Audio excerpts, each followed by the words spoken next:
It is so nice to be back with you, Stephen Quant, catbehaviorhelp.com, the St. Francis who goes to the animal care and control shelter in New York City, where thousands of cats come in a year and thousands of them get adopted out with help from wonderful people like you and a lot of great volunteers.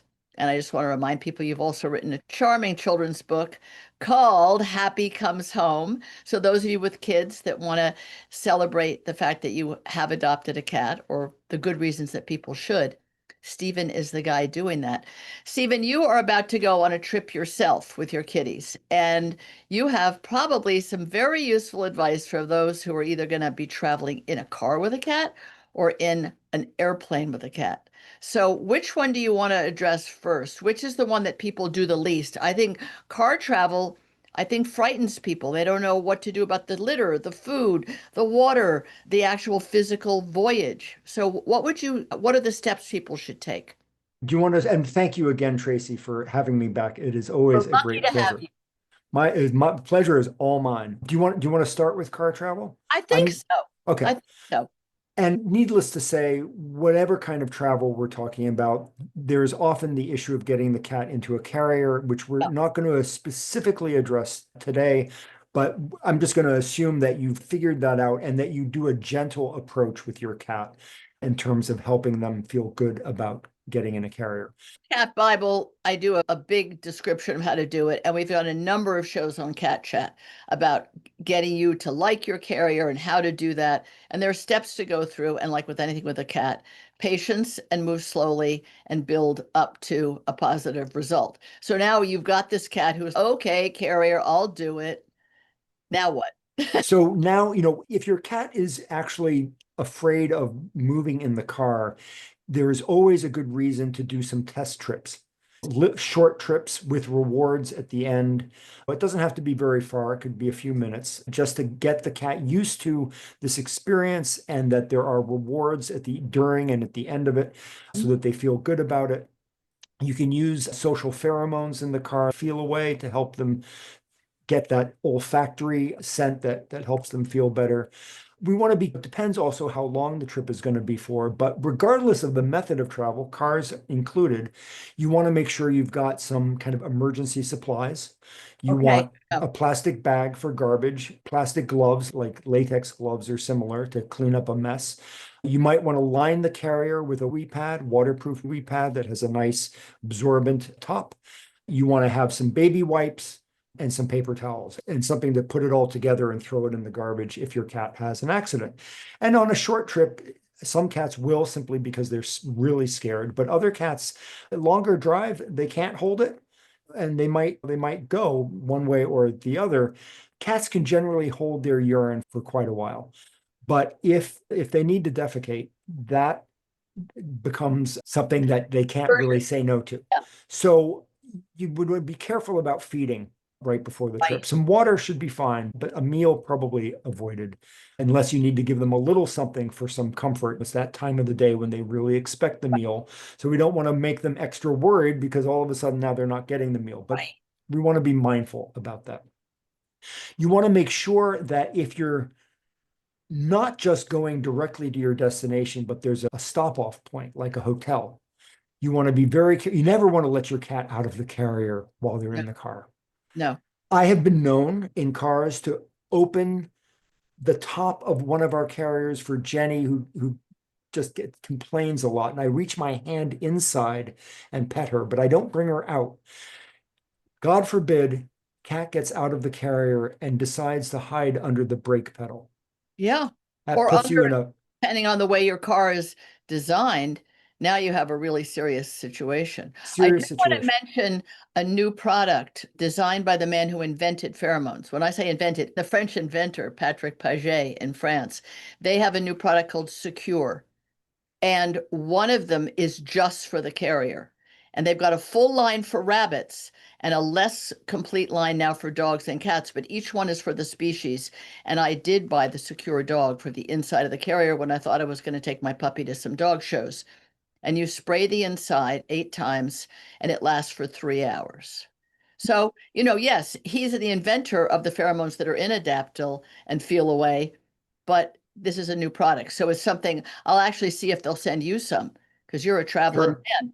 And a lot of these cats that are leaving your shelter might have to go in a car from New York City to the suburbs or Connecticut or New Jersey. So that's just a good thing to know for Jenny. It would be interesting to know if it makes it easier on her. I would be very interested too. And sometimes cats also get nauseous, and there's some Yeah. great medications. I'm not a vet and I can't make recommendations, but many of us are aware of a medication called Serenia, which Yep. is a neural block for nausea. It was developed for dogs for car sickness and now is actually approved for use in cats. It was used Oh, nice off-label to for a know. while, but it's now, I believe it is now approved. So yeah, so that's all important stuff. I would just mention a little bit about maybe airplane travel too. Yes. Oh, one other thing, hotels. If Yeah. you need to go to a hotel with your cat, obviously you need to find hotels that take cats. And you can do a Google search. I did one. That's I was reminded that Motel 6 often takes cats. La Quinta takes cats. I have a little list, or I had a little Red Roof takes cats. And some of these hotels even have services for cats. They have food wow. and bowls and litter Wow. boxes. It's crazy, Cool. right? Cool. Escape risk. We do not, under any circumstance, want to take a chance of our cat escaping as we're exiting or entering a car. Having breakaway collar with ID and contact information is always important should the worst happen. You always want your cat microchipped as well. If you're taking an airplane, most airlines accept two animals per flight. Mm-hmm. If you're assuming you're taking Cabin them for cabin. per So if you're cabin. first class, two. If you're economy, two.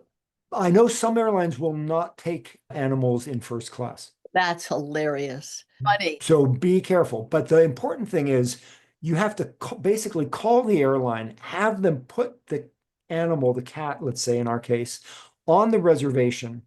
Yep. And my recommendation is that you call the airline back and you have another person verify that the cat is on the reservation. Because once I showed up at the airport and our cats weren't on it, and we were lucky to get them on the plane, but The there's worst nothing on the ticket. world. There's not even a boarding pass. You can't check in when you have animals in advance. You can't go onto the website and check in. You have Right. because you have to go to the gate, the agent at the counter Yep. and get a little ticket, and you have to pay for your cat at that point. That's an important consideration. Always traveling with health records is a good idea. Having a airline approved carrier is obviously important. They will ask you to measure it. So know your carrier's measurements when you make that reservation. Have again ID on your cat and understand that when you go through security, you will have to take the cat out of the carrier. So this is a big deal for some cats. Terrible. One, you do not want to beep when you go through the metal detector while you're carrying a cat. Right? If we got to do it once, let's just do it once. So make Correct. sure all the metal is off your person. Walk through that. Including boots. If you are in the TSA approved line, you might be wearing even high-end sneakers that have some metal in the structure of them, and you know it. Or So we don't. cargo pants that have a little dongle at the bottom that tightens them up. That happened to me. In that cat, I have to say that if I think this, if you're going to have the cat in a carrier on a plane, you must have a cat harness on the cat. Now they sell beautiful cat harnesses. They don't look anything like a dog harness, as it's a little glove that fits around their body. And that allows you to attach a leash to it. Now, you may never have walked your cat in your life and you may never want to, but it gives you a grip on the cat in addition to you holding it. Because if the cat panics, you need a backup system because your cat can't run wild before or after security or anywhere in the airport. You won't get the cat. Right. You're going to get the And cat. It's as no, simple as it's that. A microchip is swell. Goodbye. The cat is, can you imagine the sounds, the sights, the smells? Your cat is in a state of such terror. I'm going to say, could you not fly with your cat? I'm just going to say that unless you have a cat who's a celebrity cat and has done it 10 times and was born thinking that airplane flight is great. I just think it's a huge risk. You could get your arms clawed up by the sweetest cat who just panics when they're being out of the carrier, being carried through security. No? well, it is a risk. Every cat is different, and no one knows your cat like you do. And my cats travel well on Well, I mean, airplanes. the cat behavior help guys, cats do everything well. But we want to make sure that the harness doesn't beep And you don't think you're going to be putting a harness on your cat for the first time the day that you're traveling. It Great can, point. you actually need to work with your cat sometimes for a week or Wait, two yeah, to acclimate them to this strange right. experience. So do some prep and make it a comfortable experience for all. And even on the airplane, you still need the latex gloves, the baby wipes, the wee pad, the little garbage bag, all the things that you might need should there be an accident. Because the accident could happen inside the carrier, whether it's in the car or in the plane. Yep. I still say it's a hardy soul who wants to take their cat on a plane.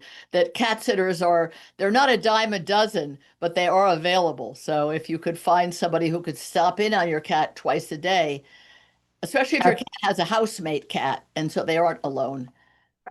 Absolutely. A lot of people think that it's easier on the cat to go with them when actually it's easier on them to just stay where they are. And if we weren't going for an extended trip domestically, which we are, we would also get cat sitters, which we've obviously done in the Right. past. But this is a kind of long working holiday, and the cats are going to have a lovely time. Sure, you'll photo document the whole thing. And, a professional cat person can do everything and anything. But for your average cat owner, just consider the downside. It's got to be a whole lot smaller than the upside, whatever that might be. And if you're going to move to Paris for 6 months, of course, take the cat. That goes without saying. Right. But then again, who wants to move to Paris anymore? It's become Disney Europe is what Paris has become. I don't know. The cat might be just happier at home. That was just my little jab at over tourism. But if you're going to move to another country, of course, your cat goes with, and Sure. not in the belly of the plane, but on the plane. And one thought about the carrier before we finish: soft-sided, I think, is much easier on the cat, leaving aside the fact that Sleepy Pod is designed by engineers and it's gorgeous and it's beautiful and it's expensive and it's crash tested. First of all, if the plane goes down, you're all going down. The Sleepy Pod crash tested carrier is not going to make a difference, but it doesn't fit under most seats. It's much taller. And the soft sided one has mesh with windows that, depending on which one you buy, Sherpa and others make, there's loads of very nice cat carriers, but they can have mesh top, sides, bottom that also can be covered up by a bit of a shade, if you will, so that the cat gets more airflow. And you could also have them see less or more, depending, but it also squeezes under the seat better. Yes, and I'm not sure, I can't swear to this, but I'm not sure that hard-sided carriers are approved in the cabin. They may be, but they definitely, if they're too big, they're too big. You can't squish them. But they're the ones that are low. You think, oh, that'll fit a python. You're like, does the cat stand up and turn around in it, or the dog? In any case, it's just something that needs a lot of thinking about. So prepare yourselves ahead of time. And I wish you guys a wonderful voyage, Stephen Quant. Catbehaviorhelp.com is a great place to get help. And if you are planning on a trip in the future, you might want to ask for Stephen's help in prepping for it. He has lots of virtual customers all around the world. I have a great program on carrier aversion, so I'm happy to Excellent. talk to people about that. Excellent. Carrier aversion. Thank you so much, Stephen. Take care and happy travels to you and the kitties. My pleasure as always.